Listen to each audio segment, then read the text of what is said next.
Hello, hello, hello! Nagbabalik ang inyong Mami Lavidab Kalabak. So, for today's video guys, magluluto naman tayo ng ginataang yellowfin. So, ayan, napusin na itong isda ko.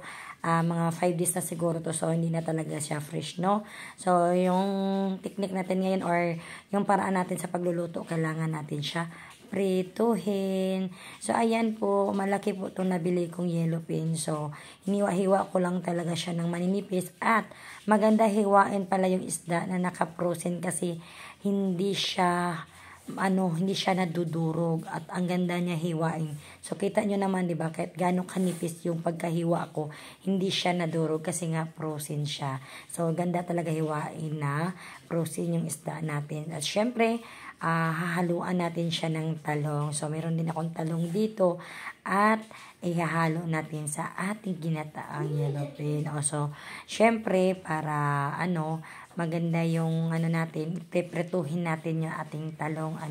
So, pretuhin lang natin siya hanggang maubos. At habang nagpiprito tayo, gayatin na natin ang ating mga lamas, sangkap o uban pa diya. So, syempre, ang common na lamas natin, sibuyas, bawang, luya, at siling haba. So, yan lang naman talaga ang lamas natin kasi pagkatapos natin siyang prituhin, gagawin natin siya na parang paksiw. So, nanawa na kasi ako na puro prito na lang, tas walang sarsa, at gusto ng mga bata yung mga ginataang isda. So, ayan na po.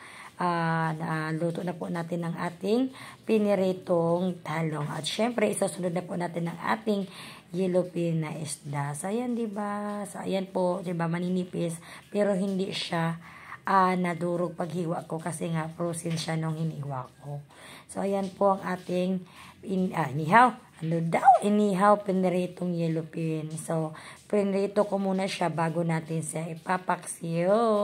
So, nagkikrave talaga ako nung ganitong luto. Ginagawa ko to pero sa tulingan, hindi sa yellowfin. So, after nyan, pagluto ng ating piniritong yellowfin, so, ayan, ipapaksiyo natin siya. So, parang normal lang. Lagyan mo lang siya ng lahat ng sangkap at lagyan ng suka, kunting tubig at implahan na rin natin ng paminta at saka asin. Naglagay din ako pala ng kunting tubig kasi kung suka lang masyadong maasim. Pagkatapos niya, hayaan natin kumulo konti. Hindi ko pala inubos yung pinirito kong isda kasi nga si Kuya Kyle minsan gusto niya yung makrispy-crispy.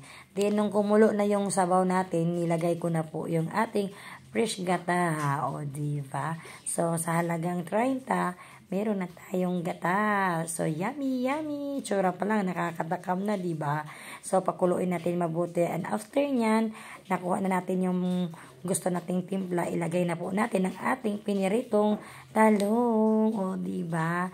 So, may isda na, may gulay pa. Santa dyan, o diba? So, sa mga nagkikredit nito, gawin nyo rin to, grabe.